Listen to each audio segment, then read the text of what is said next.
I just want to kickstart today's workshop. Since we have 5 days to go, I don't want to rush, and you all don't need to rush. Just follow me slowly. Sometime I might be rushing a little bit. Just let me know if you think it's too fast, and or too slow. Just let me know, because all the slides I'm using for this week's workshop were taken from some early slides we prepared for a week-long training program, and also taken from the computational data science course I'm teaching in 3 or 4 years. I've been teaching that for 3 or 4 years. And actually, I'm just teaching this morning at the Zachary building as a computational data science course.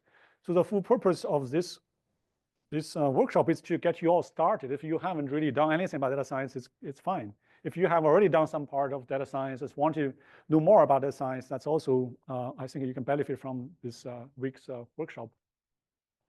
So with that, let's get started.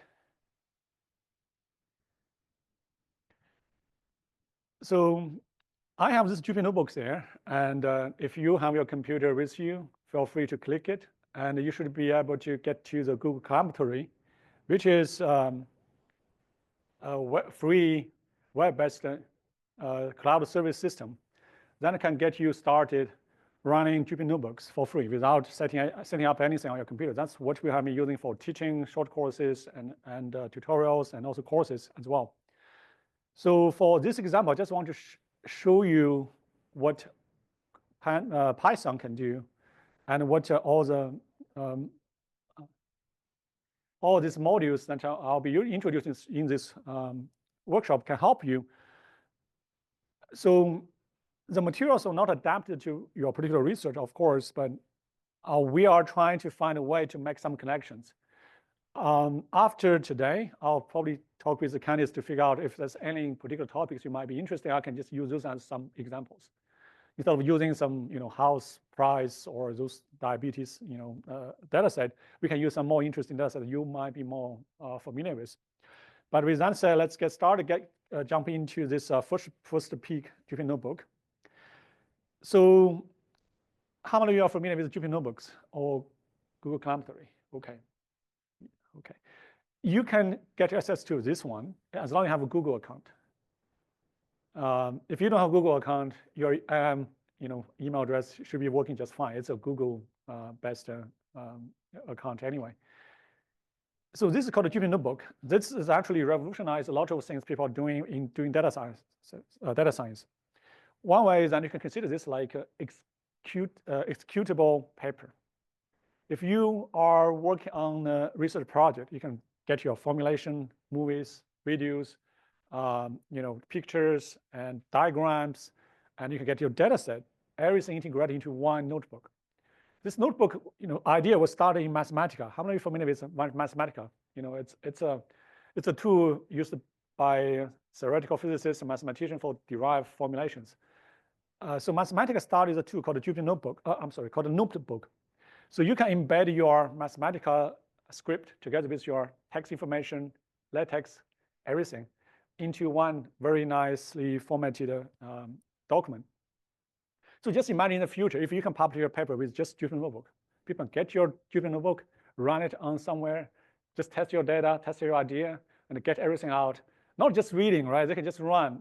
That's what I would envision, the future of publication should look like. So with that said, let's all get started. If you just want to run it, it's fine. There is a quick way to do it. If you go to the top menu, there is a runtime. If you just click Run All, that's it. That's all you need to do. Okay, let's click Run. We do it. So it says it's coming from GitHub because this notebook, okay, to be honest, this notebook is loaded directly from GitHub, my repository.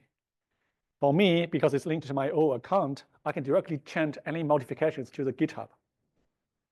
So, GitHub is kind of a repository for you to save your code and do some, other things and do some version control. If you don't have a GitHub account, it's fine. You can just run anyway. It will not do any damage, I promise. It will be running on your Jupyter notebook directly, and it will be saved to your Google Drive home, somewhere. So what we're trying to do now is trying to connect you to a cloud service. If you look at this part. It says RAM and a disk. It's actually the system is trying to allocate a small computer for you. It's a very small one, and I think it's trying to allocate memory, and then it will start running everything. So it's all good. Okay, let's go to the top here. So what we have here is first we import some modules, kind of like software. When you're trying to use software, you need to load it. Just like when you're trying to run anything on your Windows computer, you double click it. That's when you're loading a software to your memory and you run it. So when you want to use, Python modules, you load them. I'll not get into detail because we all go through all this gradually, but just for the first pick, I want to show you what this one is. And then the first cell, every structure here is called a cell. You have a text cell and a code cell. I'm highlighting the code cell here. That's a cell you can put in your Python script. You can click a run button and run each one whenever you want, or you can just click the runtime and run everything all together, right? For debugging purpose, it's good to do this one after the other so you can see what's going on. So for this one, it's trying to load a data set, diabetes, and then it will save into a data frame in pandas. Again, don't worry about the term, just like it's a table. We are loading a table, and we are loading not only the data itself, but also the metadata. The metadata is so important. We'll get into that also a bit later. With the metadata, I'm sorry, just this, I'm not used to this one. This button is just kind of weird to me. It's up and down, I got confused a little bit. So this metadata tells you a lot of information about this data set. It has about, it's not about, it's exactly 442 rows. It's like number of instances. And you have 1, 2, 3, 4, 5, 6, 7, 8, 9, 10, 11 columns. And then each column representing certain features that are your data set. Okay. Now you load them up.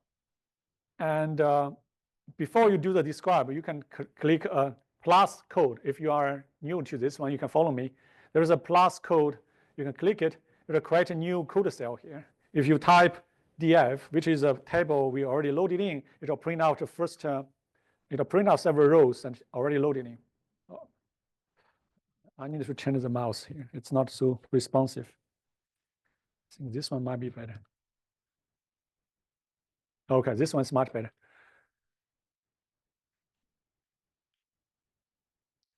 So this is a table. That's the data you're loading in with the 42 rows because Python starting from 0. So also when you're counting the number of rows, it's starting from 0 to all the way 41, it's get 442 rows with all the columns. Now you may ask, wait a second, how can I have a number here for the sex?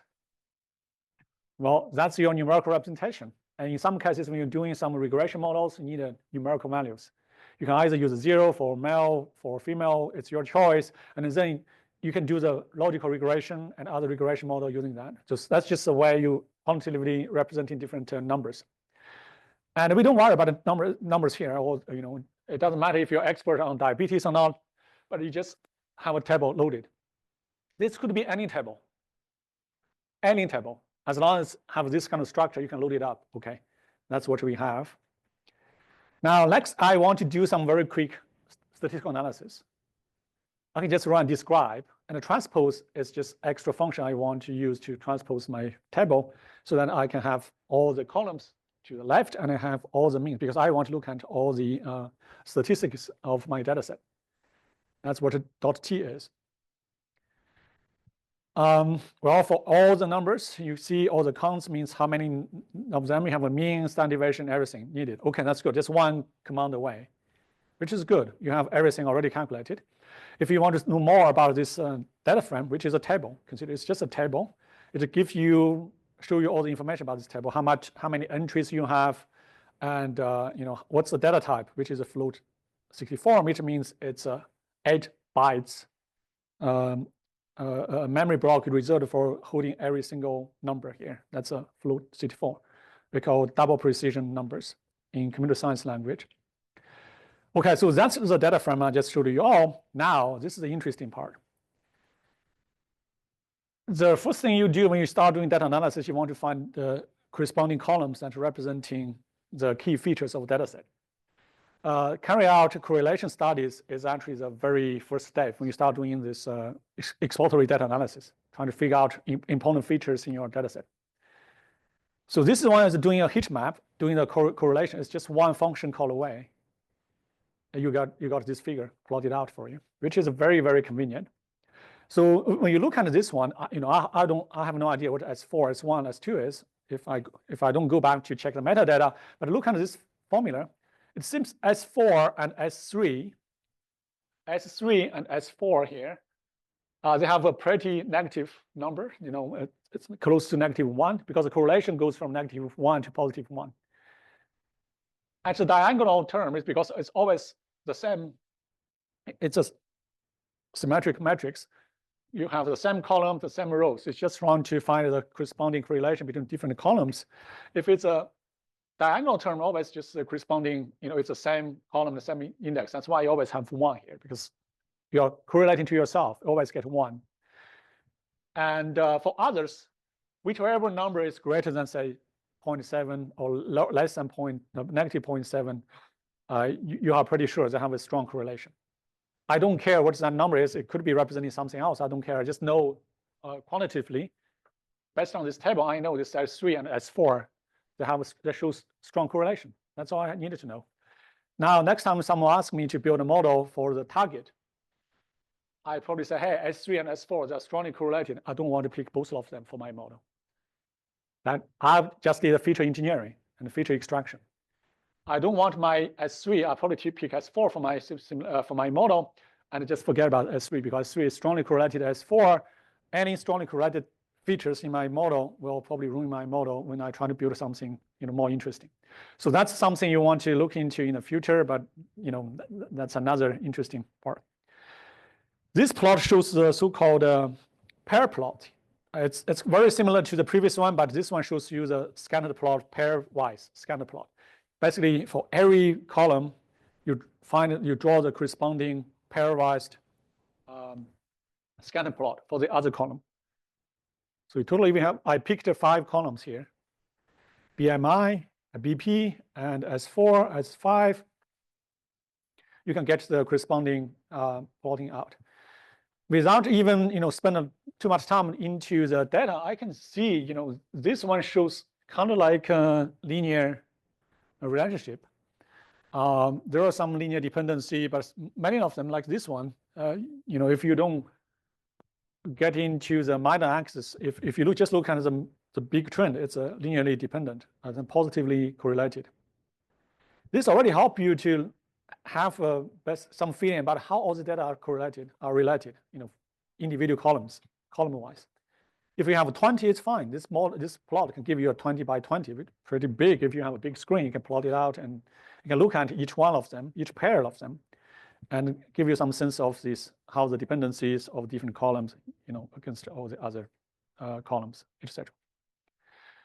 So that's the EDA. That's when you start doing, before you're doing modeling, when you start building a function to make predictions and do some other things, you want to look at the data first. That's a very, very powerful tool for you to look at a pairwise correlation and give you some sense of how data is distributed. If you have 2 columns in your data, that's easy. 3 columns is also doable. Now if you have 20 columns, how do you do it? You can just plot it out. Just find a big screen and project it, and just stand there and just look at the features, right? You don't need to scratch your head and just look at the numbers. That doesn't really help you much. Okay, next, this is a modeling part. For this one, what we are doing here, we are just building we pick 3 features from the data set we have: BMI, BP, and S5. And we want to build a multilinear model. You all know what multilinear model is, right? It's just a linear combination of these 3 with weights, say alpha, beta, gamma, and the weighted average of this will give you a target.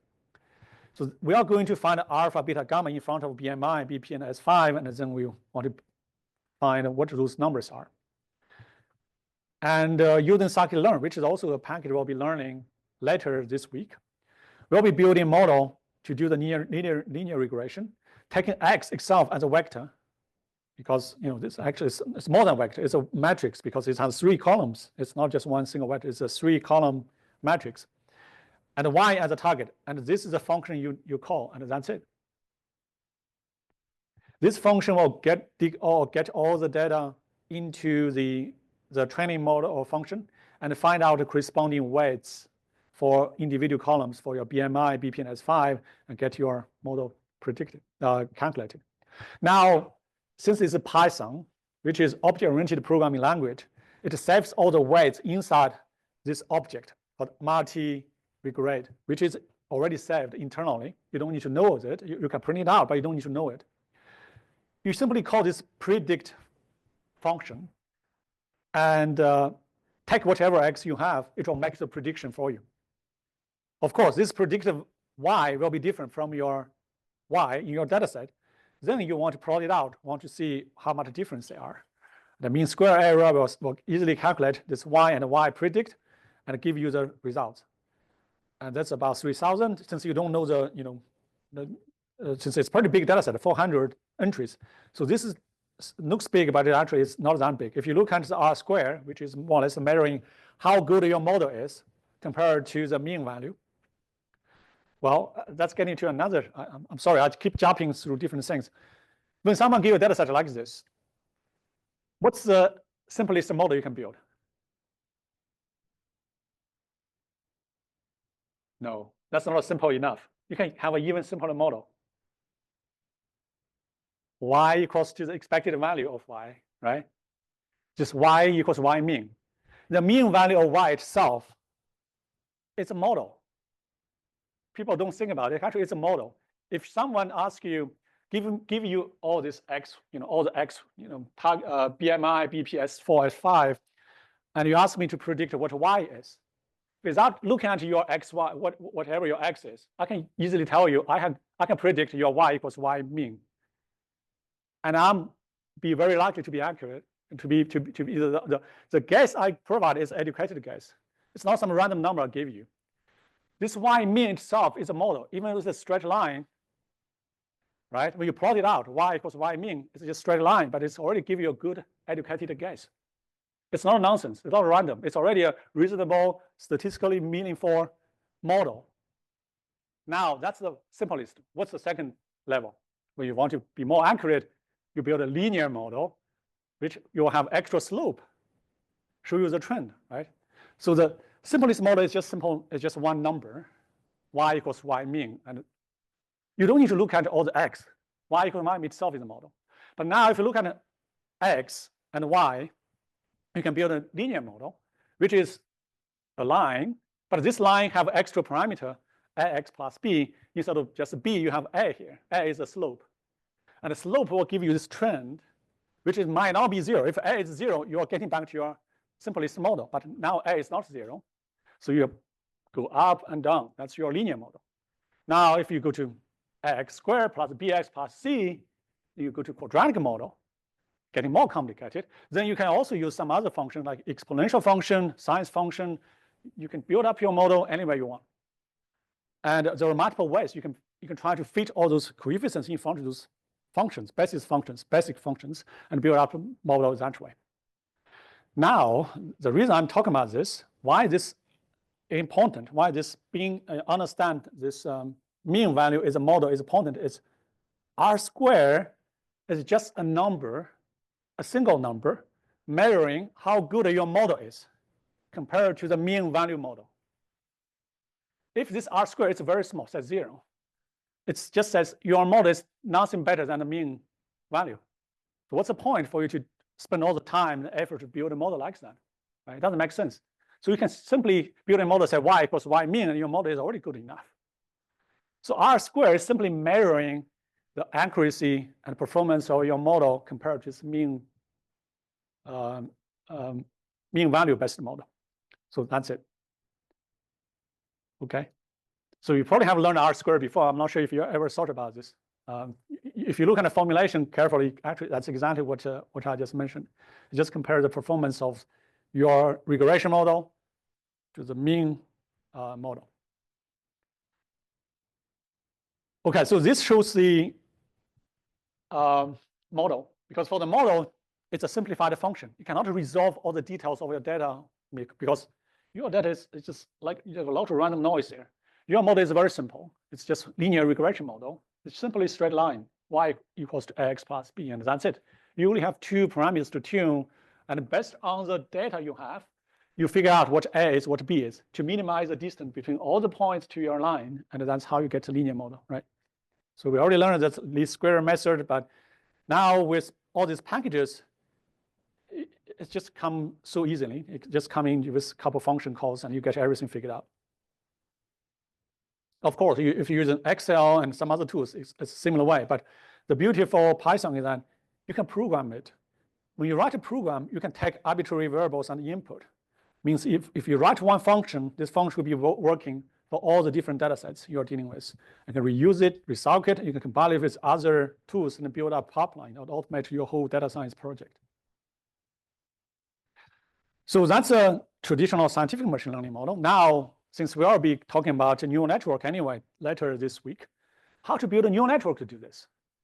Well, again, the tools are already there. As you probably already heard, there are 2 very famous packages in the AI machine learning community. One of them is called a TensorFlow, which is very famous, much earlier than PyTorch. The other one, of course, is PyTorch, I already mentioned. PyTorch is created by Meta as a way to, it's based on some other tools developed by an institute in Canada and some other existing tools from Microsoft. But TensorFlow is something built from scratch by Google. It started as an internal tool they used to train their models. Google is a very, very big company. I don't need to repeat that. Everyone knows that. And they want to dominate the AI market, just like many other companies, big companies, Amazon, Meta, Salesforce, all those big companies. They want to have their tools that can dominate the market, and then they can, of course, keep making profit, right, for their stakeholders. And this tool is built for their own internal use, but later on, for some reason, I don't know, they release it and make it publicly available.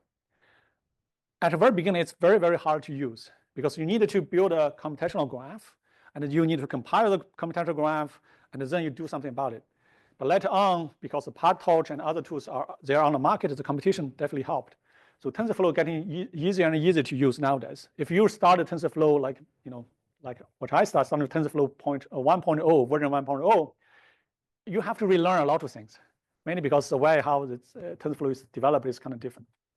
So with that, just consider TensorFlow is a framework to make it easy for you to build neural networks. We'll get into neural networks anyway. Just consider it's a way for you to build a function approximation. Essentially, you are building a function, but as a function, it's kind of different. It's not a traditional function you're messing. It's just a combination of linear functions and nonlinear functions with a given structure, which is different from traditional way we think about functions. So you use a neural network, you can build a function, and then the whole purpose of training neural network is trying to find all the unknowns inside this function based on data you have. And then you train those parameters, the parameter will be saved as weights, and then you feed that weights into this function system, you get your function created. Every time you use this function, it's called inference. Every time you tweak all these weights, it's called training, right? So here, we just try to do exact same thing. We use this target as a target, and we use X, we don't care, we just put everything in there. If some features is important, this automatic the weights will be automatically tweeted smaller when you train your models. Now the beauty about neural network, you don't need to worry about feature engineering and feature extraction. Just feed in the data, and you let the neural network handle everything for you automatically. So this is how you build a neural network. 4 lines. Well, everything starting from 0, right? It's like a ChatGPT and everything you're using nowadays, starting with tools like this, a couple lines.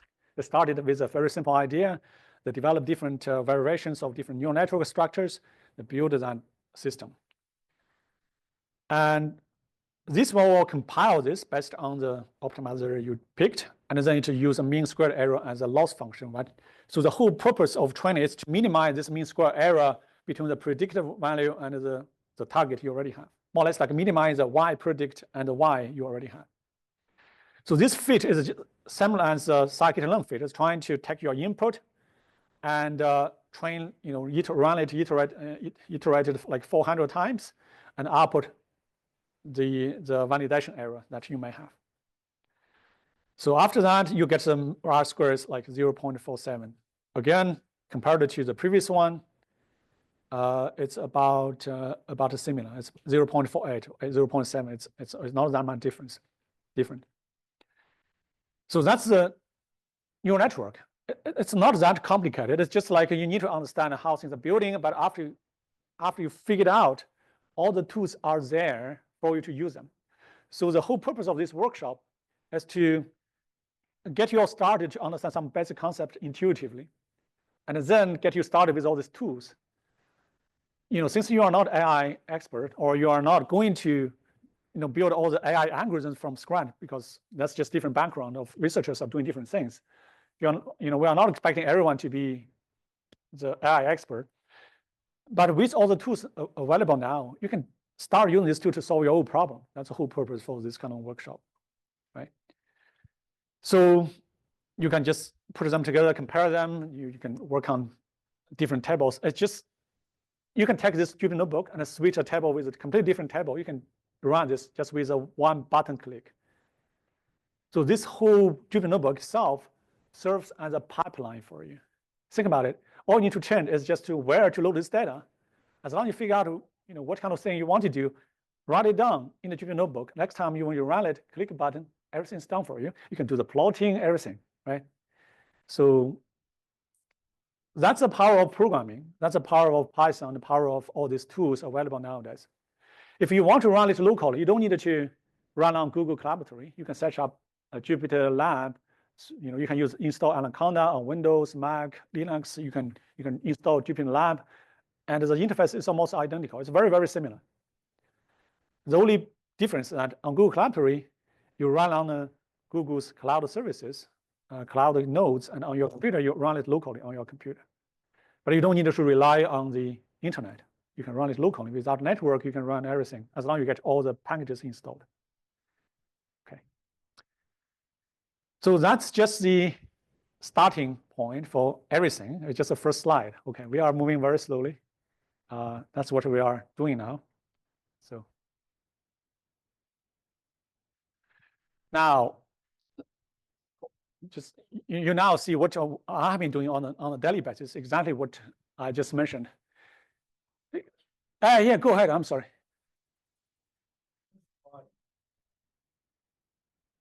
Oh, yes.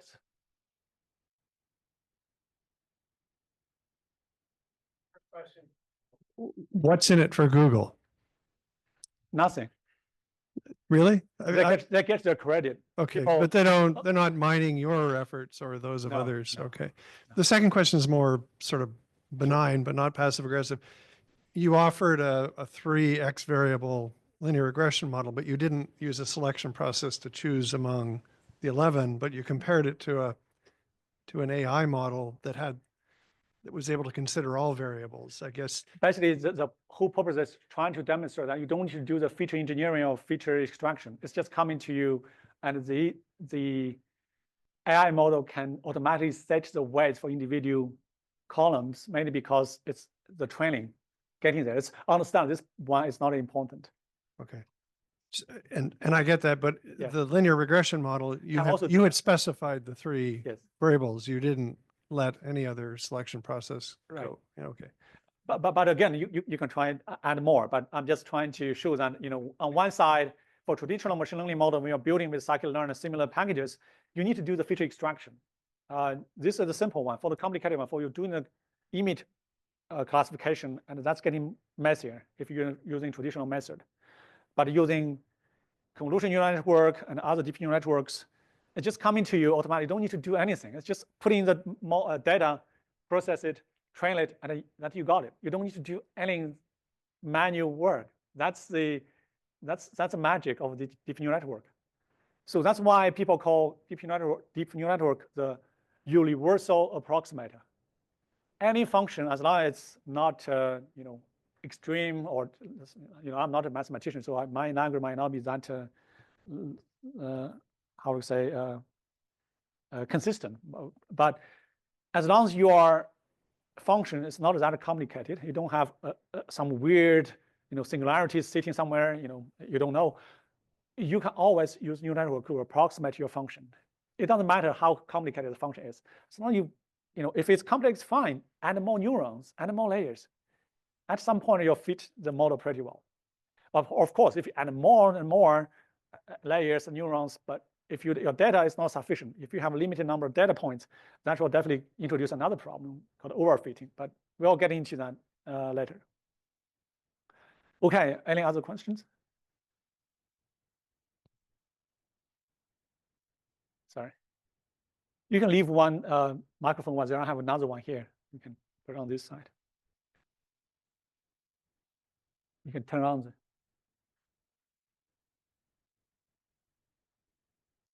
Yeah. Yeah. Thank you. Let's say the data set has missing values Yes. here and there. What do we do then? Like, how do we run the models? We have one day reserved for them. So Pandas has a lot of tools to do that. That's exactly what a Pandas is designed for. It's designed for manipulate with tables. And actually, I'm just talking about that this morning in the course. You can fill in values based on, you can do average filling, just take average of the column, filling that point, because when you do any statistical analysis, it's average number when pretend to your statistics match. Or you can do back filling, forward filling, and you can do interpolation. There are many, many ways. So Pandas can do that, make your life much easier. Thank you. One more question. Sure. So let's say we only have 24 or 40 data entries instead of 400. Yes. So I read that these machine learning networks, they handle large data sets. So is it usable in a biological setting where the data set can be small? Yeah, when I was hosting this BYOD consultancy workshop at the time, this is a pretty common asked question. If you visit scikit-learn website, there is actually, I should have a diagram in my slides. I'll share with you all later this week. So when you are going to build a neural network, deep neural network, you need a lot of data. That's a problem. But if you are just building scikit-learn based, this is like I would call like standard or traditional machine learning models, you don't need that many data points. But there is a rule of thumb, probably 50. I'm not sure who came up with that number, but people say if you don't have 50 data points for your analysis, forget about it. Just do whatever you do visualization, just analyze it. Building model to make predictions, you probably cause more damage than whichever you make, because you might come up with some conclusion with your only 50 points, and then this conclusion might be wrong, and you never know because you don't have enough data points to prove you are wrong or right, and you won't be able to do much. But again, this is just a rule of thumb. Doesn't mean that for different fields they have different requirements. And also there are a couple so-called data augmentation methods. You can help augment your data point by maintaining the statistical properties for your data set while increasing the number generating extra data points. But again, this is more or less like amplifier. If you already have this special pattern, this method can amplify your feature, but it doesn't really, I'm not sure. It's kind of like magnifying. You can see it better, but it doesn't mean that you can extract more features from your data set. But there's some method out there called SMOT, and I'm sure some of you are familiar with it, SMOT, and some other method. You can do this data augmentation if you don't have a lot of data points. But essentially, you want to keep your statistics untouched, because that's the whole point. Everything we're doing is essentially statistics and probability theory, right? Essentially, everything we are doing data science. Statistics is the thing that you get from your data. That's something you measure. That's something you know that's a ground truth. In most cases, sometimes you probably made some mistakes. Let's assume that your data you have is a ground truth. But you want to use this statistic to estimate the parameters for your population. That's the whole purpose for doing statistical analysis. It's to go from your samples to your whole population, try to create a model there. But if your statistics are modified or changed because you added some extra data points, your projection from this small sample to the big population will be different. And you'll be drawing wrong conclusions. No one can tell you if you're wrong or right unless someone gives you more data, have some way to make you check you're wrong. So, but again, it's a dangerous game to play to add more data, but people always try, who knows. So let's get into, because if I don't move on, we'll stop at the first slide forever. So this slide is actually, it's always my favorite slide, because when I start talking about data science, people may ask me, say, hey, Dr. Tao, I know you have been doing this for years. Can we get almost everything from the data? And of course, the number of data points matters, and also the quality of data matters. But again, even if you have a lot of data, high quality data, but that data set might not contain the information you need for your particular problem. I'm not sure if you ever thought about this kind of thing. You collect a lot of data, it's good, but you may ask a completely different problem. This data set only contains this much information, right? That's exactly what John Tukey, if you look at this quote, the data may not contain the answer, and if you torture the data long enough, it will tell you anything. This is a possible mistake a lot of data scientists or researchers are making, because they have a goal already there, and then they try to collect the data and improve their goal, and they already have a target there. If you modify it, if you add some parameters there, if you add something there, then always you can make data do whatever you want. Does it make sense? Of course, it's not a good thing, but I'm just saying it's possible. So essentially, for this whole week of workshop, we want you all to learn some basic skills. Knowledge is now easy to acquire. Everyone has a ChatGPT, Perplexity, and you can find all the information you need. But there are some things that cannot be easily acquired. Skills, programming skills. No one can teach you programming skills easily, just like in swimming. You can watch people swimming every day. If you don't jump into the swimming pool, you never learn how to swim. It's same. When you see me like clicking buttons, running all this very, very nicely, and you feel, wow, that's cool. But if you never touch the button yourself, you'll never learn it. So you needed to get your hands dirty and start doing something. We have Jupyter notebooks here. Click it, modify here and there, see how things are different, right? So as a data scientist, you always start with data, all kinds of data. Sometimes you go to train in your field, you have some prior knowledge. That prior knowledge is what? It's just information, and sometimes it's some insight from other people. You read the papers, some people provide some insight. You read textbooks, learn from exercises, you acquire some knowledge. Right? But again, that's not your thing. You needed to build your own insight, building your wisdom, how to do it. When you start some innovative research, you start by collecting data. That's the best way to get started. If no one has the data you have, you might be just already doing some innovative work without worrying about what kind of numerical method you're using or data science method you're using. If the data is unique, you're guaranteed to get some interesting results out, no matter what. That's one thing. So data is very important. That's the raw meat, raw material for the data science project. So information are the information about the particular data. That's something you acquire by learning different domain knowledge. All the data here, they're just numbers in most cases, just numbers. And if you don't give them a unit, it's just numbers. You are doing just mathematical reasoning, right? Giving them a unit, you are making this mathematical problem like physics problem, chemistry problem, your particular biology problem. So the units matters. The unit actually, it's a thing that you have been trained to understand. What is 1 joule? What is 1 Newton? What is 1 whatever? That's something you learn from your domain knowledge. So you can make mapping between the data to the information you're acquiring. Knowledge and information are closely connected. You needed to have some way to understand how all the different pieces can be connected together. You are particular domain you have been studying. For example, me, I'm been studying physics, right? When you start in physics, there are four courses you have to pass: electrodynamics, mechanics, statistical dynamics, and what else? The quantum mechanics. Right? These four both more or less building up my knowledge base. So when I look at things, I go through my knowledge, trying to figure out the connections between all these points. Then if you go to some particular areas that you have never seen before, you extrapolate. Extrapolation is not always right, but it's likely to be right if your knowledge itself has give you the right direction. And finally, you want to use extra.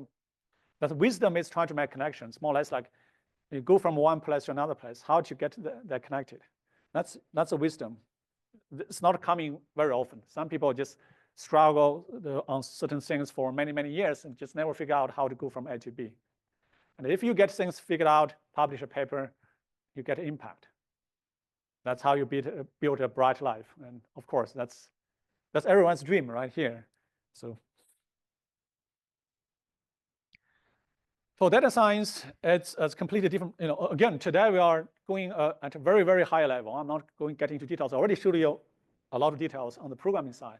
But I just want to show you all some basic intuitives, how data science is carried out, how to do it, etc. And then we'll get into details to learn pandas, scikit-learn, PyTorch, probably TensorFlow, whatever. All those packages, we'll learn how to deal with those later. So for doing scientific research, essentially there are two fundamental. People saying there might be three, but to me, it's essentially two. Three would be just hybrid of data-driven and theory-driven. You can do hybrid studies. For theory-driven model, you start with the equations. This one is a Navier-Stokes equation that can be used to model gas, fluid, all kind of continuous materials. We start with the governing equation and figure out how to discretize this continuous equation into discrete domain, so that you can write a program to solve the equation. That's what I was doing as a graduate student, and also as a postdoc. We get some input data from some measurements. People give me some data, and then I have an equation already figure out how to solve numerically. I got a numerical model. I put it in a computer, and the computer just run for days and weeks sometimes. I can evolve forward with time, so I can make predictions. The prediction power comes from the partial derivative of t. So historical value always can move to, all these values could be moved to the right-hand side. So it's essentially, if I figure out what the right-hand side is, I can know how this right-hand side can change my speed to move forward to the future. With that information, I can integrate over time and make predictions. Everything is predictable and in this paradigm, but it's not always working. On one side, this equation could be very complicated to solve. Sometimes, if you run on the biggest computers on Earth, it takes you weeks and months. There's no way you can solve it in real life. So people are trying to find different ways to make it simpler, but then you deal with different problems, numerical errors, other things. Now, that's the traditional way of doing science, solving all those questions. Second one is about doing data-driven. That's what we are focusing for this workshop. We don't worry about those models. Fortunately, I believe a lot of work done in the biosciences, biology, you don't have very strong mathematical theoretical model. Is that the case, right? I assume you don't. For a lot of things you guys are doing, probably is mostly data-driven, based on heuristic of measurements. But you don't have a lot of equations like this to tell you what you need to solve. It's essentially data-driven. You take measurements, you're trying to find a correlation, you do data analysis. And a neural network, this is already a very nice, fully connected neural network. If you want to build a neural network, this is already a good starting point. You get 3 input and 3 output. These two are called hidden layers. So using this structure, you can start building a neural network without changing anything here. It's just like changing all the parameters for all the nodes. You can build up a neural network. So you are using existing mathematical structure as a function, I would say function, variational function. Variation in the sense that you need to turn them. There's a parameterized function. But it could be used on a universal approximate, as I mentioned. It's able to map anything you provide to anything you are expected. Anything, mathematically. As long as you give me sufficient data, I always can make this happen. So that's the beauty. That's why it's neural networks working for computer vision, for audio analysis, can generate videos, can do a lot of fancy stuff. So given the sample data, which is the data you collected as the input and expected output, you can train this, put it into a computer. You don't care about these equations. You can get all the weights figured out. After your output here is reaching certain criteria. For example, if the accuracy here is already good enough, say 90% accurate or 70% accurate, that's good. Let's just keep it. So you stop and then take all the weights from this neural network, feed it into the neural network, and you build a function based on that. We'll get into detail. Don't worry. Just consider everything is just It's just built through this mathematical mathematical structure. And then when someone give you new data, you just need to plug into a model, because the data here needed to be the input data for you. And then your model can make predictions. When you type in something for ChatGPT takes that as the input, pass through that into the neural network, and give you some output. What's the difference? It's the same. It's just different ways of models, but it's essentially neural network. All right. So that's a data-driven methodology, and it's a different paradigm. But again, there's one more. I try to oversimplify, mainly because probably too much. Data-driven modeling here, we are talking about so-called supervised learning. When you have expected output and you have an input and expected output. When you have the data, you have ground truth, you know that you want the model to learn from. There are some other systems you don't have expected output. And that's when you're dealing with the robotics. You need to train them while the robot is in the environment. And the robot can learn by doing things and then get some feedback from the environment to keep learning. That's called reinforcement machine learning. That's something very, very hot recently, mainly because the DeepSeek. I'm sorry, I don't want to get into that, but it's a lot of things we can talk about offline. But DeepSeek is, again, it's a reinforcement machine learning method to fine-tune the model already trained, make it things more efficient. So what is data science? It's only in my mind, I have three big components. First one is definitely math and statistics foundation. You should have a pretty strong training in statistics to do anything serious in data science. Otherwise, even if you get some numbers out, you may not be able to understand it. You don't know what the confidence interval is. If you don't understand the probability theory, it's kind of hard for you to explain your results to your end users of your software, or to your boss, or to whoever is reviewing your work, right? And another skill is the programming skills. Just like what I showed you with the Jupyter Notebook. If I can get this done as a program, next time with a different data set, I can just click buttons. Just a couple of button click away, I get my results back quickly. But if you don't have a good programming skill, you probably won't be able to do that quickly or efficiently, right? But of course, ChatGPT can help you generate programs as well. So, but it doesn't mean it's useless, because in many cases, ChatGPT gives you some wrong results. How can you debug it? You need to know program to debug it. Unless someone can guarantee you, my data model can give you 100% accurate code. If someone can do that, whatever whatever company he's opening, buy his stocks, he will be getting a lot of money. But anyway, the last part is about domain knowledge. That's whatever everyone, if you are in a master and graduate degree, you should have a various level of domain knowledge for your field.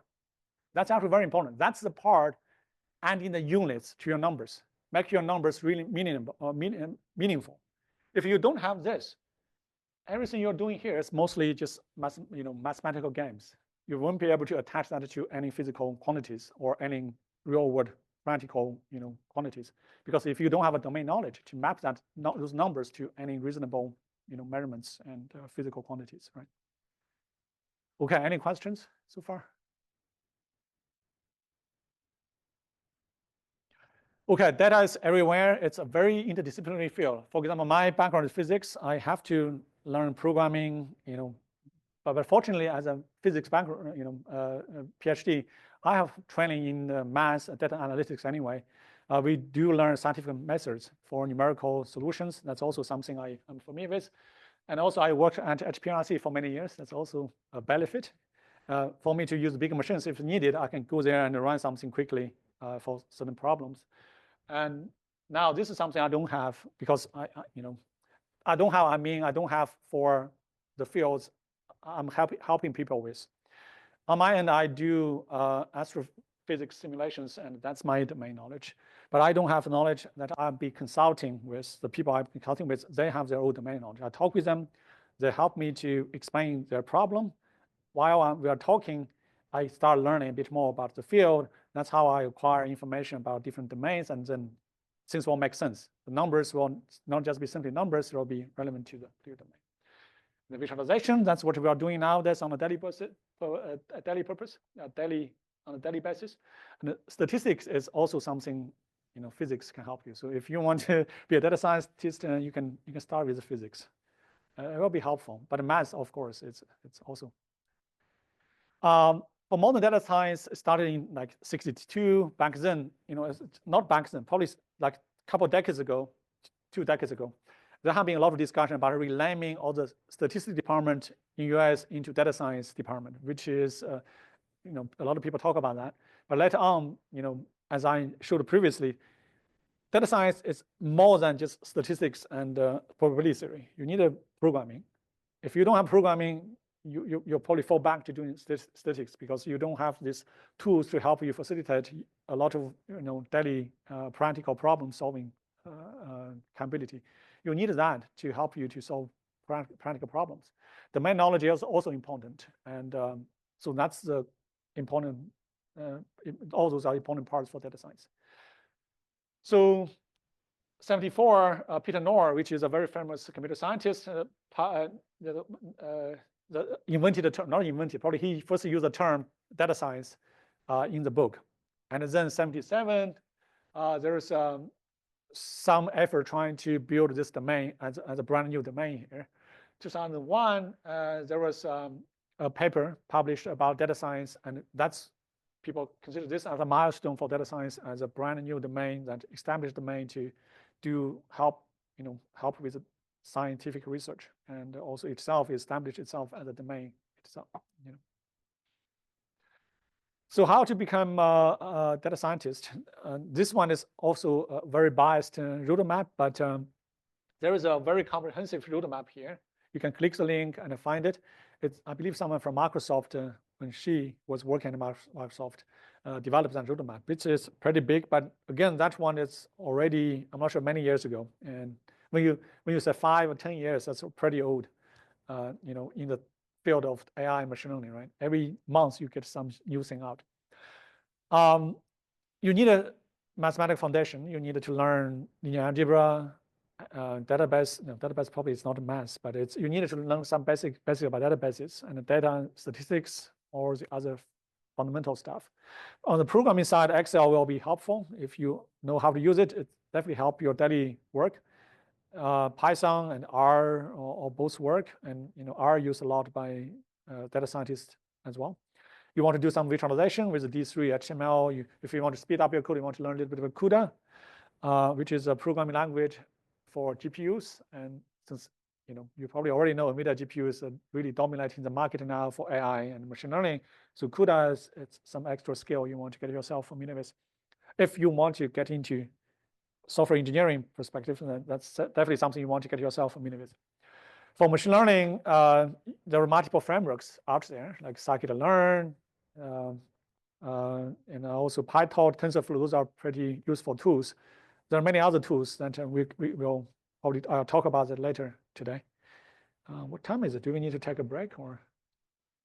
I'm fine. If you guys are okay, just okay. I taught 3 courses today and hosted a workshop. So it's like some work, but I'm a runner, so that's why you guys see me actually standing here. So, run a marathon at some point, keep you energetic. So visualization. Visualization is really helpful. The reason is that visualization, it's the thing that we need to understand what's going on there. If you just feeding data into computer doesn't need a visualization. Think about it. If you feed a very nice figure to a computer, what does that computer see? It's just numbers, compressed number, RGB values, right? It doesn't mean much. So visualization is for us, not for computer. That's something you need to be clear, okay? So that's some tool you want to get yourself. It's really, really helpful for you to understand some structures of the data. And for some patterns, you can, after you do the visualization, you can directly see it. You don't need to do any modeling work. After you see it, you can start then thinking about what kind of model I want to use to extract the pattern from the data set, right?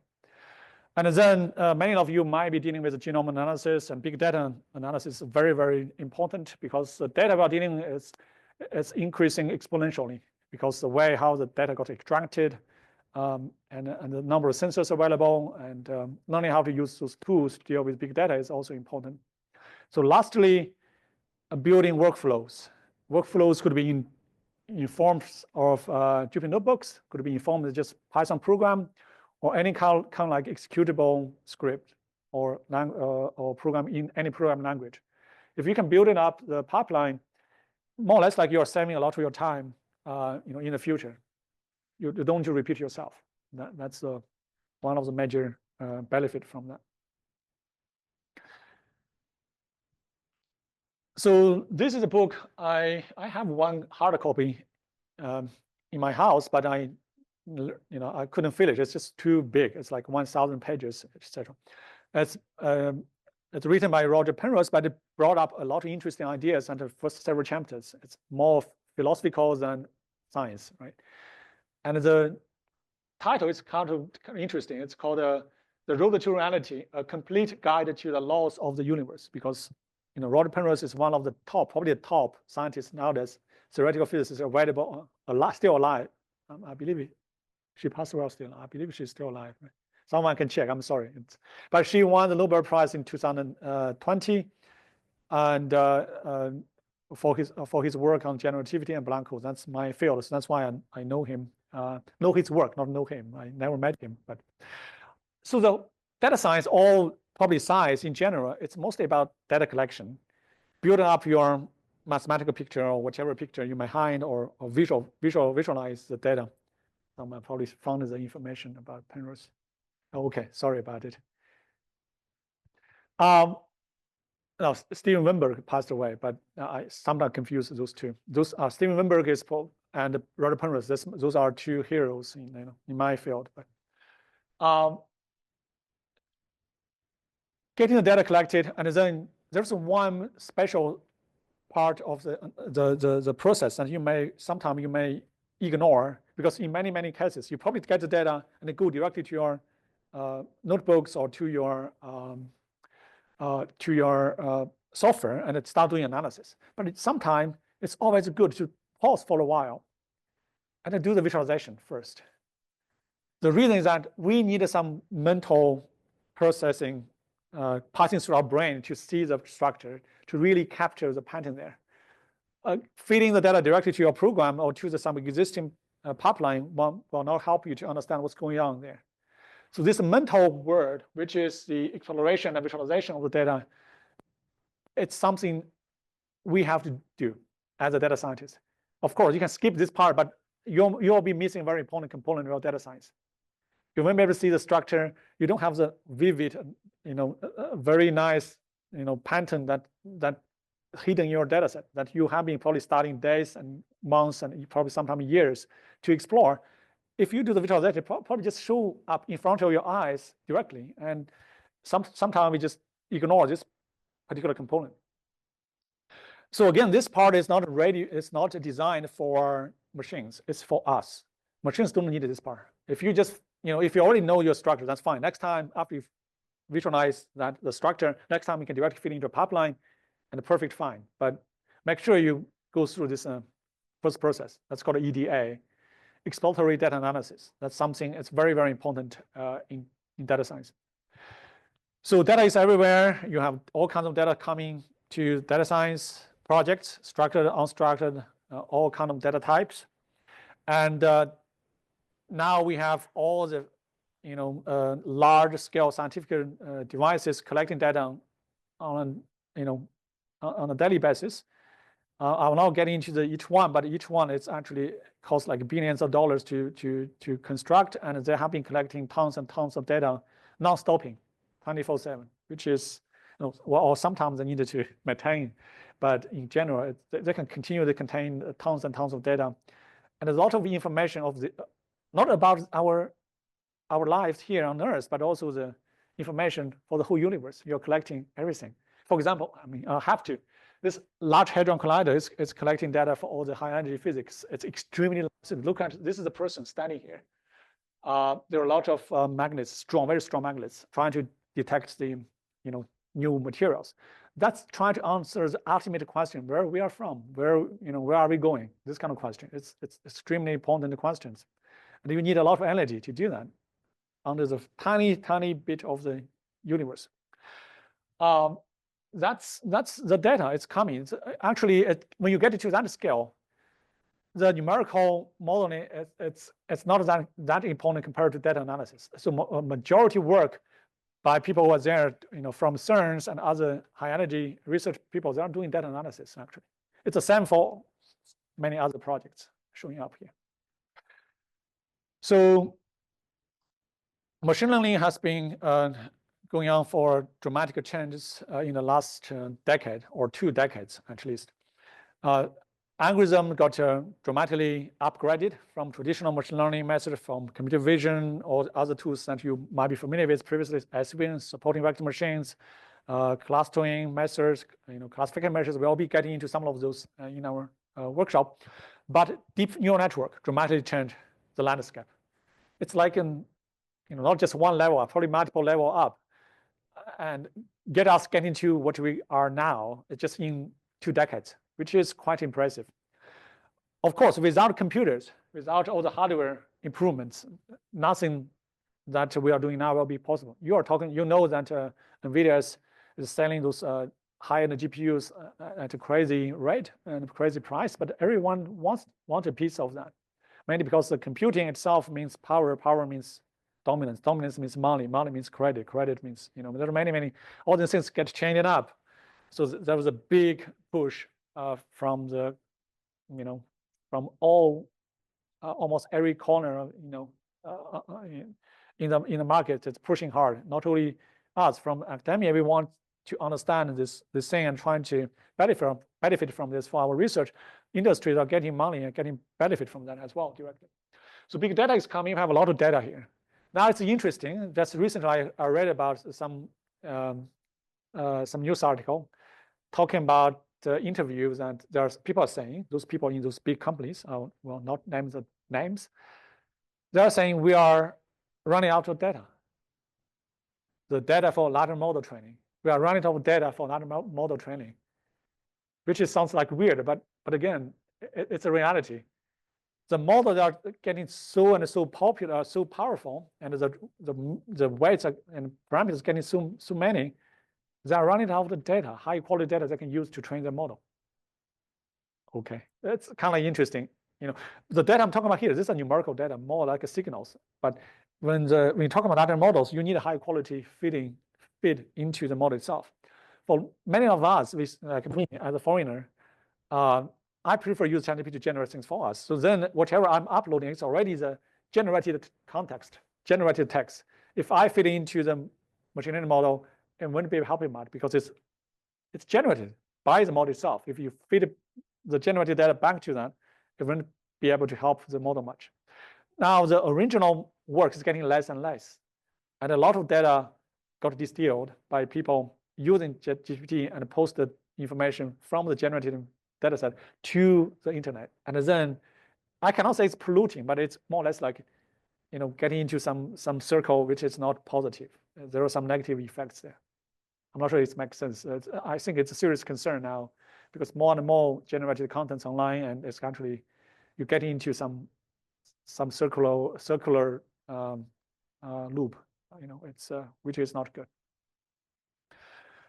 Okay, so for this workshop, we expect you all probably learn something from me and from some materials, or some pick up some skills, start writing some programs, and get your hands dirty, and you want to explore, and based on what you learn from here, link that to your own data set you are dealing with or your project. But finally, this creativity is something I cannot teach you.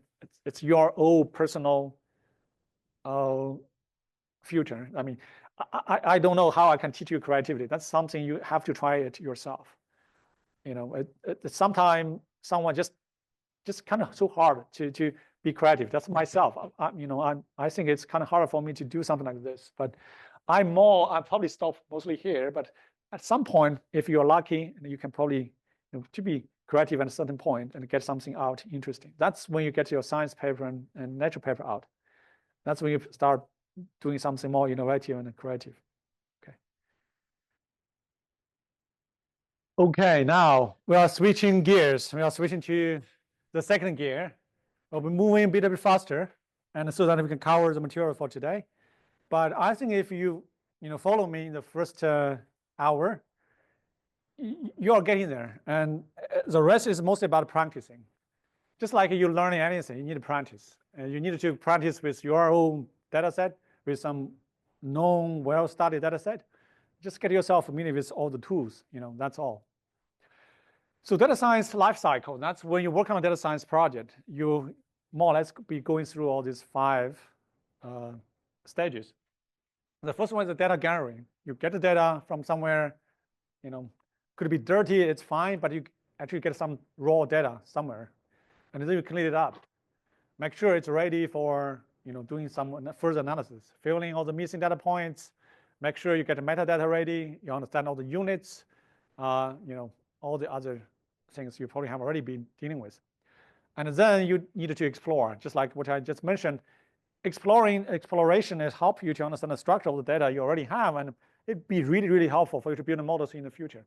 Because you already know these 2 or 3 columns and this particular patterns. Why do you want to build a quadratic, formula for this 2? Probably a linear should be sufficient, right? So also finally, you need, not finally, you need to do some modeling work based on your exploration. You want to build a neural network model or whatever model. It's highly depending on the quality and the number of data points you have, and the quantity and the quality of the data you have. And finally, you need to put the results into some good use. You need to interpret it, understand what's going on. That's where a neural network cannot really help. Being able to explain your results, it's not something neural network can help you. So you need to be prepared for that. So other machine learning models might be able to, because it's all more or less like algorithm-based or rule-based. But a neural network is just a function approximation, and you get what you get. And that's the most challenging part of using neural network to do some scientific research. So data preparation itself takes a lot of time. That's a very old survey done in 2016, and the data preparation takes about 80%. That's it's a lot of time for data scientists, and a lot of data scientists consider data preparation as the least enjoyable part of the work, but you have to do that. And also the data preparation is very labor intensive. If you consider data gathering and cleaning as a part of data gathering, data collection process, it will take you at least 40 or 5, sometimes 50% of time. And all the others will be taking less. This is more or less like a little bit recent, like a 2018 survey. So talking about the data quality, people can either just say some data is bad, some data is good, but how do you do this systematically? How can you categorize your quality of data systematically? And in this, there is a bad data guide, which is quite useful. I have been following this myself, which is very helpful for me to understand and categorize the different problems I'm facing with my data quality. So there are different levels: L0, L1, L2, L3. Sometimes data has some problem with missing values, inconsistency, duplicates, etc. That's the data provider's problem, because it's not he or she is not able to provide the data to you with all the full data range or without any missing data points. It's just sometimes because there is some problem with the equipment, sometimes it's just something else, right? That's not your fault. You just need to learn how to deal with those. You don't have to blame yourself because the data has a missing value, because everything like this happens. For all data science projects, you'll be having some data that have missing values anyway. Figure out how to deal with those. That's important, right? Duplications, just remove the duplicates. And the consistency, make sure you understand which part, and probably you either remove or figure out you can block those kind of other particular rows of data that introduce some problems. Our one issues is about you and the data scientist. That's your problem. When you have a problem with data format, the raw data itself is in a format you can read, but you have problem with data format and share with your peers. That's probably your problem. You need to figure out how to deal with that, and write the tools and write a script to deal with that. Annotations, that's more about how you annotate this data based on the information you got from the data provider. And then there are some other things. For some time, the data might not be so trustworthy. how can you find a third-party expert help you to validate that and verify the data? Again, this is not your fault. So you don't need to blame yourself for all the problems, and you just need to find the right person to talk to, right? And then for L3 issues, those are more on the software engineering side. Probably it goes beyond the third-party expert. If data, when it's scanned in a document, someone probably wrote this OCR software can help you to scan the data, but the data is not scanned properly. Well, you can say it's probably data provider, whoever giving the data, but it's actually the problem with the software engineer who is working on the software and some issues to get the data properly parsed in. And it's not like a list for you to make yourself comfortable because these issues are not your problem. It's just a list for you to categorize all these issues so that you can find the right person to talk to solve your problem. Okay. So like all the data, you have raw data, tidy data, but all these are relative. And the tidy data could be raw data could be tidy. That's even though you have a name there, but it's just relative definition. For the raw data, it's the data you got from the original form, but how can you define original, which is quite hard. For example, when you're measuring the pressure, actually what you're getting, those numbers actually from some electronic devices that are turning the pressure mechanical quantity into some electronic signals. Do you consider that your raw data? Probably some people consider it yes, some people consider no, right? It's just like the way how you define raw. But again, if it's a data you got from the data provider who did nothing but reading from the device, that's more or less like the raw data you might consider it's the raw data in your whole pipeline. So it's a good practice to keep a copy of raw data whenever you have them, and make sure you get all the information from the data provider, the information about raw data, like metadata information, 5 Ws, who, where, how, what, and all this questions need to be answered in your metadata so that you can trace back to your problem. Fortunately, nowadays we have blockchains. If you are not familiar with it, we don't use it on a daily basis yet, but it's coming. And so even though you are not doing Bitcoin mining, but you can use blockchains to help you with the provision of the data. And there's some tools already there, and it's not widely adopted, but in medical area, people start talking about that. When you're tracing the meat, actually I was working with animal science researchers. They're talking about using blockchains to, for regular meats, probably it's too expensive. For organic meat, it's very expensive. 1 pound is $20. I don't know, some of it even more expensive. So they run a blocking software to keep track of where this meat is from and which vendor and where they were eating. All the information could be stored in the blockchain as like a record for the transaction. With that, for me to buy this box of, say, organic beef, right? I can just scan the code and easily see where this meat is from, where all the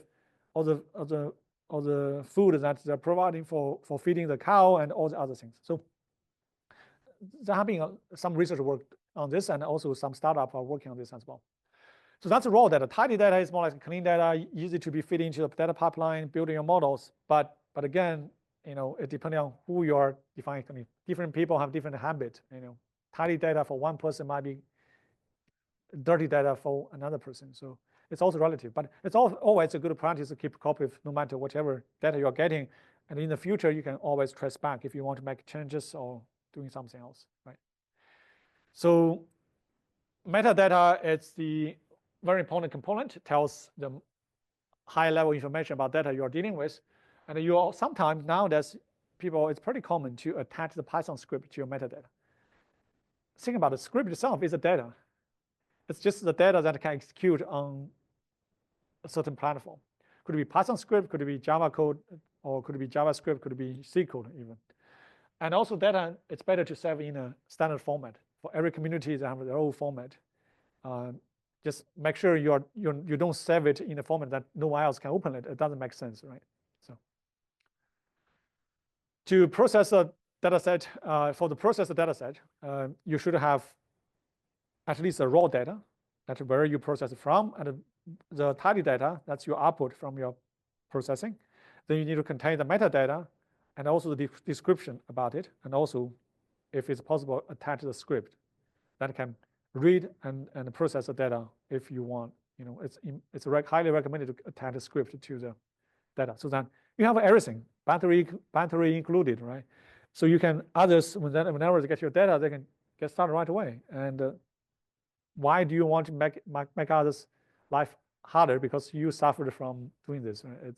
It's just the mindset of the new generation of data scientists needed to make others, make other people's life easier if you can. So these are some examples, different band data sets. You probably haven't seen this many times. Sometimes it's typos, some data in different range. And fortunately, pandas can help you detecting this. Of course, the typos you needed to use some natural models or natural language processing to detect those by checking with dictionary. But all the others could be detected by simply looking at the particular data type in the particular column. So, and also the range of the data that can easily help you to check all these outliers. So, as a summary for what we have been talking about, you can think about data science as a way how you understand the things you want to do. So you need to first start by asking a question. That's very important. With these questions, then you start collecting data, then use the data to do some analysis. That's basically the way how we do science. So for the data science project, you can divide that into different categories. And this is a very useful way for you to see different type of data science. Actually, for many researchers, they don't realize that they don't need to build a model. The model is not it's not required for data science project. If you are working as a secretary for your boss, he or she just needs some figures, some plots. You take the data collected and you do some visualization and get a very nice summary. You're done. That's your data science project. You're already dealing with some analysis. That's good. That's already data science project. That's descriptive data science project. Then if you get into the data set and trying to do some visualization, exploration, so-called exploratory data analysis, you're already doing data science project, but you don't need to draw in the conclusions, just try to show the patterns by doing visualization, and that's it. That's another level of data science problem. And then next, you want to do some inference and do some inferential data science project. You want to find the correlations and how things are correlated, and want to find the relationship between all the columns, the different features. You're trying to do some inferential, and then you build a model. It's a machine learning model, can make predictions. And for classification problem and face ID, echo, serial, all these are predictive model. Based on your input, give you some output. That's make predictions. Causal model, it's deeper because you want to ask some why questions. If you're just doing data science project, it's kind of harder to ask why questions, mainly because the data you have, they might be correlated, that they won't necessarily be a causation relationship between these 2 or 3 different features you are dealing with. You can make predictions, but you cannot answer why questions. That's a problem. Many students, when they start doing the correlation, say, hey, A and B are strongly correlated. Probably A causes B or B causes A. Actually, that's complete nonsense. If you don't have the background of the theory or whatever behind it, it's just be cautious about making those kind of statements, because that's a very easily made mistake for data scientists. So lastly is a mechanistic data science problem. Those are mostly dealing with the data from some simulated results. When we're doing scientific machine learning and doing all other things nowadays getting really popular, we already know the governing equation. We understand the physics behind it. We're just trying to figure out, are there any better way for us to build up this predictive model, or try to understand certain features between all these, all these columns. In that case, we already know everything pretty well. We already have the theory, theoretical foundation there. We have some pretty good understanding about all the mechanism behind all this correlated relationship. That's fully mechanistic data science problem. So from top to bottom, it's getting harder and harder, but it doesn't mean that you cannot call it data science problem if it's just simply doing exploration. EDA is a pretty commonly used technique for data science, research. So for the first example, we'll do a very simple word cloud generation. I'll just run through this. You can play around with this yourself, but I just want to show you all what you can do with this very simple script.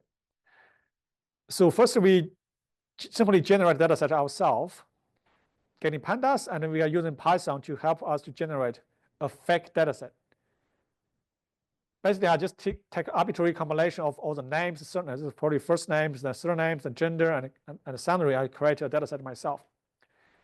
The reason why it's useful because in many cases, you don't have the full data for you to play around. It's very common to generate synthetic data for you to play with certain algorithm, trying to understand what's going on and trying to do some analysis yourself. But of course, you don't want to generate completely random and nonsense there. Sometimes you want something to be meaningful. For example, here, salary, I put something here in the salary side. I want to generate salary, which is, where is the salary? Here, my salary is simply just a random number from 10 to 30, and then multiply that by 500. It's not very big or very small. It's not, it's within a certain range. So I can then carry out my analysis, doing, trying to figure out how many, more or less like counting, like histogram, figure out how many people are getting, salary about 1,000, how many people get 6,500, etc. Just getting the median and all the statistics done with my data set. So again, I'm not using any data set from anywhere. I just simply generate this data set for my quick, exploring of certain algorithms I may have. There is a Python package called fake, F-A-K-E. I use it sometimes, which is a very small package, but it can generate data you may want for some quick, testing of your stuff. Of course, you cannot rely on those for your scientific research, but you can use those for very quick, demonstration of certain work. And just to add a certain point, that if you now have access to that Jupyter notebook and can play with it, you can actually click on view recommended plots, and it will generate so many different types of plots for you. Oh, also here, the second one, I just trying to run this word cloud. And this is the complete works of William Shakespeare. I didn't read a single book, to be honest, from William Shakespeare, mainly because I didn't have time. I have to read physics, math, and it's just like a different field. I watch movies, but I didn't read a single book. I just couldn't finish a single sentence for some reason. It's just different style. But that doesn't prevent me just analyzing all the data I can find. So I imported this file, which is a text file, and then I removed all this called stop words. Those are words not so meaningful. I just want to keep some of the meaningful words. These are words representing certain things, but it doesn't really give you a solid content. I keep the main verbs and nouns there, important words.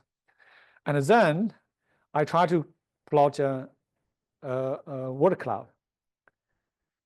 For those of you who have finished some, probably not all of the work, and you can probably see if this makes sense. And it took some while to generate this this figure, but again, consider how many. It has about 5 million characters. If you have probably 5 characters per word, it's about 1 million words. That's a complete work of Shakespeare's. It's about 5 million words.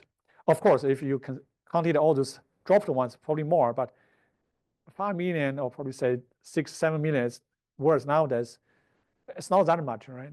But again, back then people have to write this character after character. But now you can just type in the prompt, ChatGPT can generate tons of nonsense back to you. But these are the some interesting work. You can change the shape of this word cloud, and you can learn how to do that. There's a Python module for you to do that quickly, just based on whatever text you may have. So this is a nice tool for you to explore. Let me get to the slides again, because we need to move a little bit faster. Okay. So statistics is relatively easy. I know you all have must have taken some courses, either in high school even, and also in, when you are still undergrad student, you probably have already taken some courses in statistics anyway.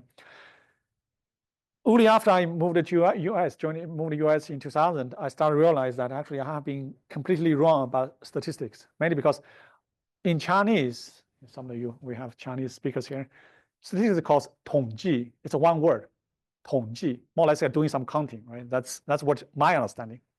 But now after I came to US, I know statistics itself is a plural of statistic.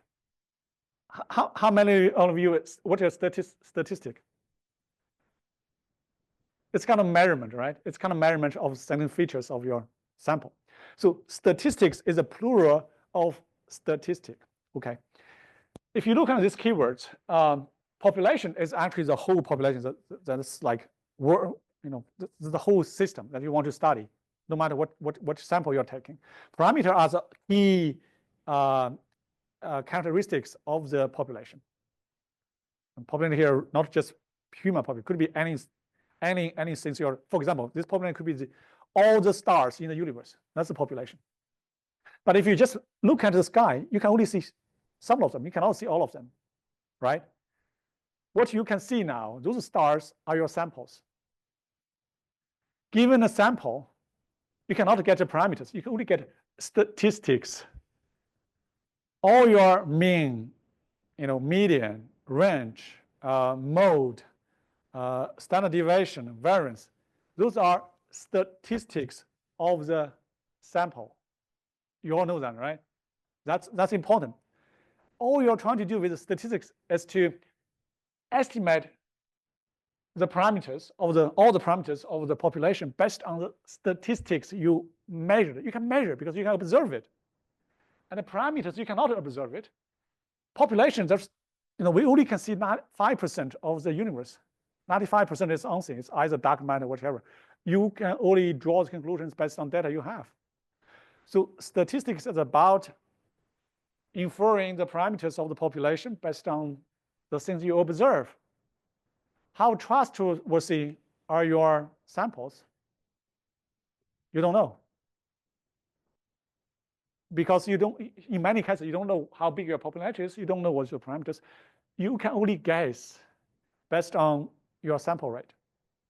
But in many cases, you don't know. For us, for the universe, we know our sample rate is only 5%, and it's observable.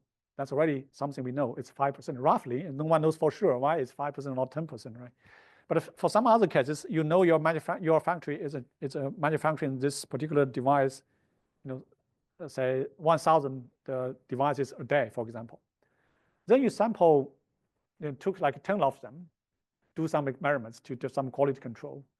Then your sample rate is 10 out of 1,000 for the day, right? That's reasonable. So again, your confidence building up your sample rate, building up other things when you're doing this experiments, all this sampling. And the statistics is all about inferring parameters from your statistics. If you understand that, everything else is easy. Everything you are doing is just trying to get all the things you observed, calculated, trying to figure out the statistic, and then go back to use all the distribution and all the confidence interval, all those formulations to estimate the parameter for the population. That's all you're doing for statistical analysis. Okay. So these are some key statistical terms like mean, median, mode, range. These are something we already learned in high school, and I'll not get into details.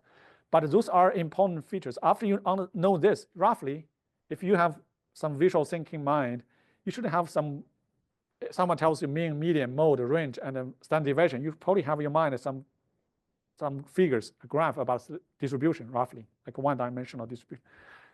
You're starting with, my trick is you're starting with this normal distribution, just start tweaking around. If it's a median, right? If it's a mean, median, if it's a symmetric or not, then you can roughly have a rough idea about what the distribution looks like based on these statistics. But the distribution itself, it's the distribution of the whole population. That's a parameter. You cannot easily draw that, but in your mind, you can always start thinking that way. The data types in statistics are also very important. All these different data types referring to different machine learning algorithms. the machine learning algorithm used to do the continuous, estimation, like regression models, you probably cannot use it for ordinal scales, or probably you don't want to use it for ordinal scales. For discrete, numerical, number of persons in a room, you can probably use continuous, and then you just do the discretization for the continuous regression model as well. But categorical data type usually are using distribution to do the error estimation.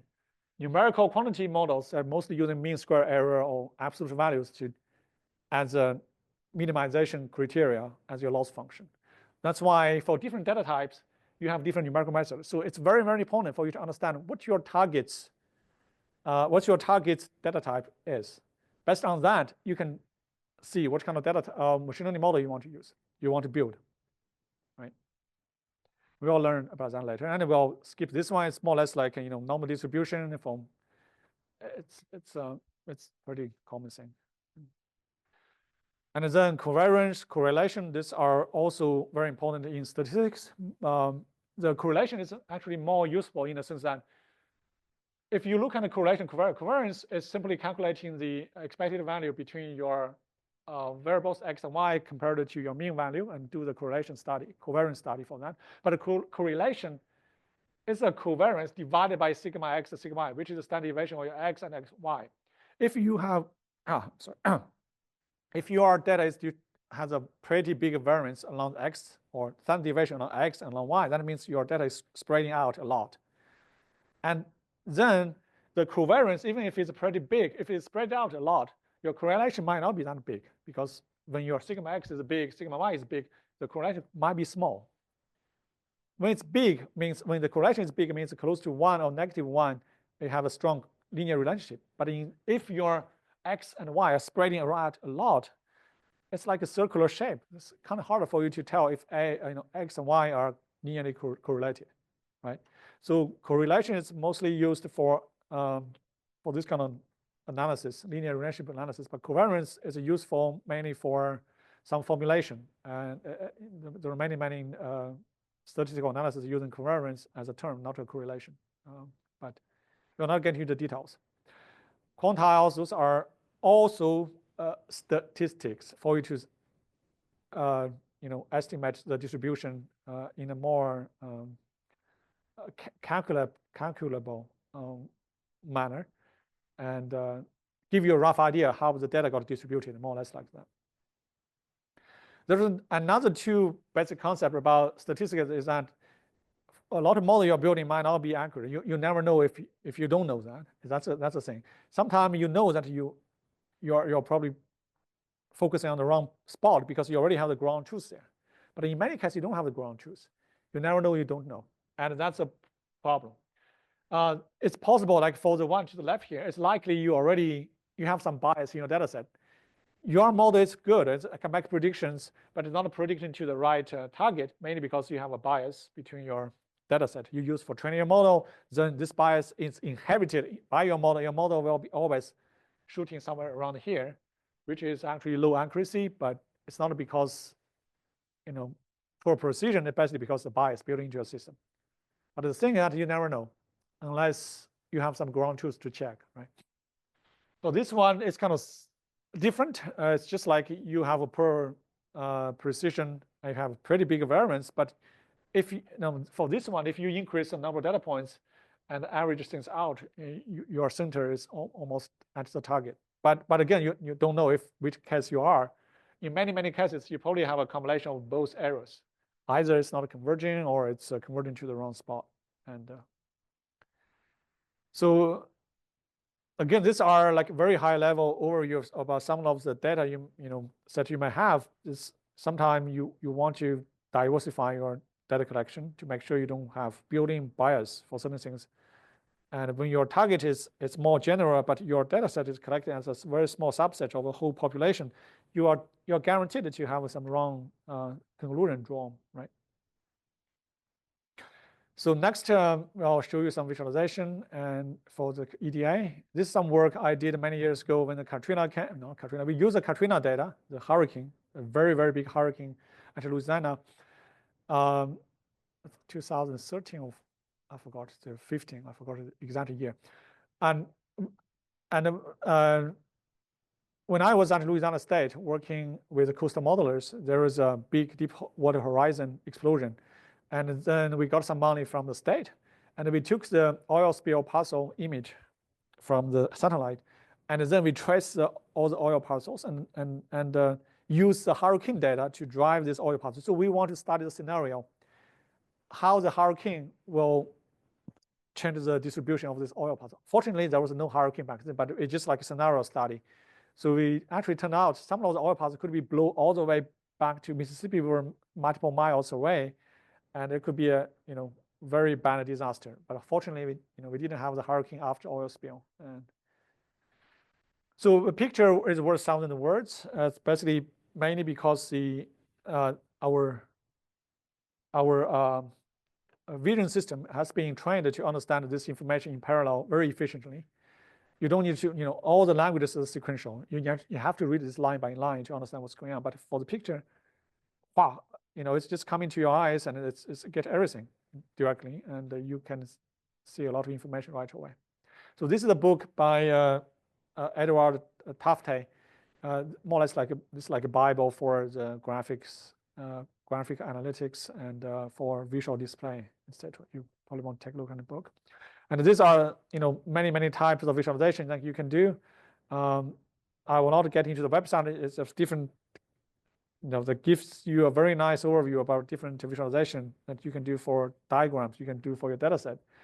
Sometimes I just browse through this website and try to see which kind of visualization fits my particular data type well. And partially for making a beautiful data set, partially visualization, partially just for for fun. I mean, it's kind of interesting to see what you can do with all the data you have. If you have a one variable graph, histogram, a bar chart, pie chart will be sufficient. You probably have done this already with your data. For the two-dimensional, you can do a scatter plot, line plot, and a box plot, all the other things. It's just two-dimensional data. You have X and Y in both directions. And then if you're three-dimensional, you can do the heat map.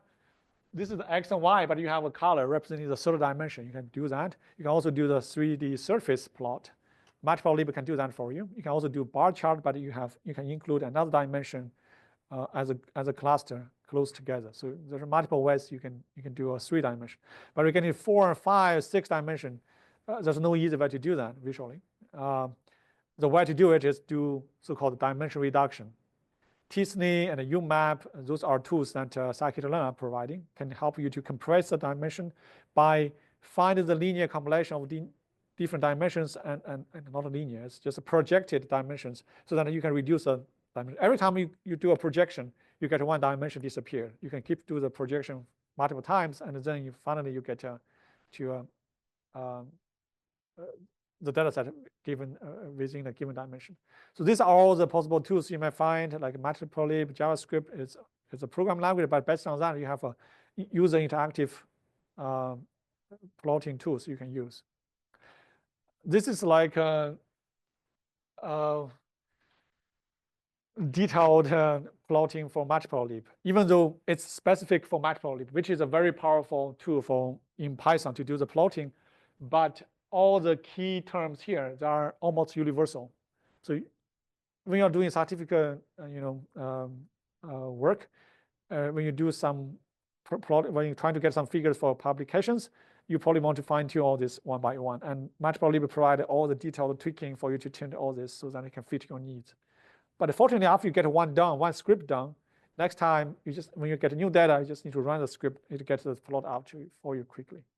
That's the power of this programmed plotting, right? It's not like you get to some visualization software and you tweak here and there. Sometimes when you get new data, you have to redo a lot of work.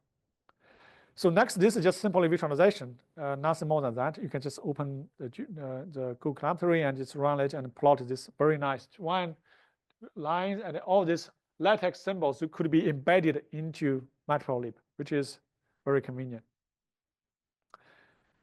So next, I think that's good, perfect timing. I'm sorry, it's actually we're late for about half an hour, but it's fine. The last part, actually, we are going to do I'll try to explain the importance of programming, because in many cases, when I talk with the students, they might consider, okay, I'm here to learn data science, but actually programming is very very important skills that you have to master to really take advantage of the tools I talk about. Without being able to programming, you are missing a pretty big chunk of data science tools that are provided to you. All the software I just mentioned, they are using programming. You need to write Python code or using some Python script to use all those libraries. And of course, if you have a good friend who can do the visual programming, can design a GUI for you, it's better, but not everyone has a friend like that, right? So Jupyter Notebook and Jupyter Labs, those are two tools I use on a daily basis. I'm mostly using this one now.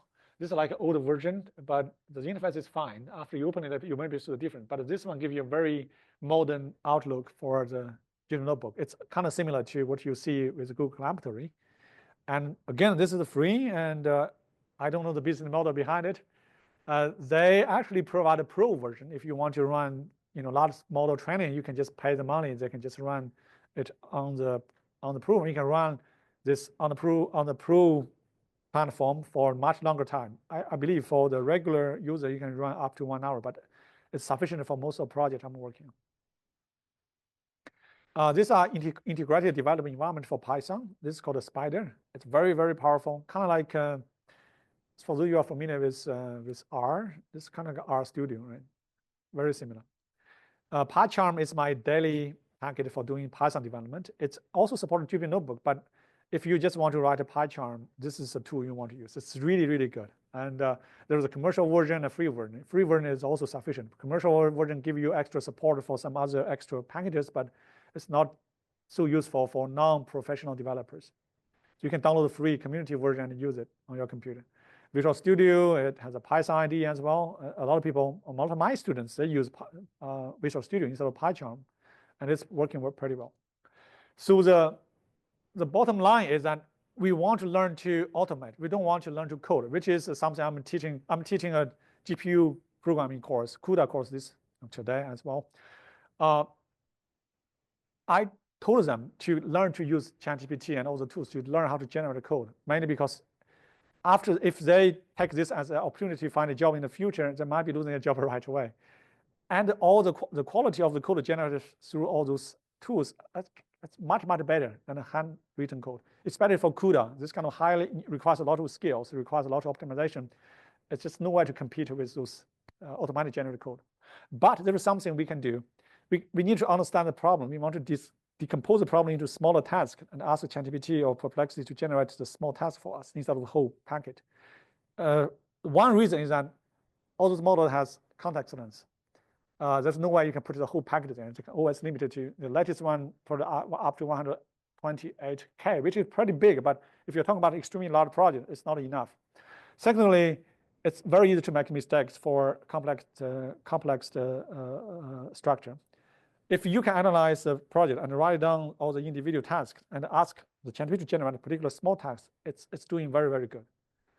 So learn to customize in Python and open source community. Repeating yourself is a shame. You don't want to repeat yourself. You copy and learn and change. That's the way how you learn in open source community. So you need to change your mindset a little bit more in the world when you're doing this open source. We are using all the open source tools already. You are more or less like using other people's work already. Why bother just learn and I'm not saying stealing, just give people credit, right? When you use this packet, you tell people that you're using this packet, but you don't have to rewrite everything yourself.